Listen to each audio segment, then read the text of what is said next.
68-ാം സങ്കീർത്തനം 1-ാം വാക്യം. ദൈവം എഴുന്നേൽക്കുന്നു, അവൻ്റെ ശത്രുക്കൾ ചിതറിപ്പോകുന്നു.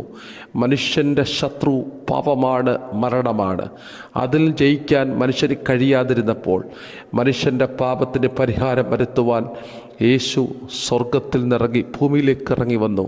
33.5 തിരുവയസ്സൊരു ഭൂപ്പരപ്പിൽ ജീവിച്ച് നാടെങ്ങും നന്മ ചെയ്ത് കാൽവറി ക്രൂശിൽ പരമയാഗമായി. യേശു കാൽവറി ക്രൂശിൽ മനുഷ്യകുലത്തിൻ്റെ പാപത്തിന് വേണ്ടി മരിക്കാതിരിക്കാൻ ശത്രുവാകുന്ന പിശാച് മാക്സിമം പരിശ്രമിക്കുമ്പോൾ യേശു കാൽവറി ക്രൂശിൽ പരമയാഗമായി 3-ാം നാൾ കല്ലറകളെ ഭേദിച്ച് ഉയർത്തെഴുന്നേറ്റു. അത് നിമിത്തം പിശാചും അവൻ്റെ സൈന്യവും തോറ്റുപോയി. ഇനി മനുഷ്യൻ്റെ മുമ്പിൽ പാപത്തെ ജയിക്കാൻ യേശു ക്രിസ്തു മുഖാന്തരം കഴിയും. അങ്ങനെ യേശു ക്രിസ്തു മുഖാന്തരം സകല ജയവും ദൈവം മനുഷ്യന് നൽകിയിരിക്കുകയാണ്.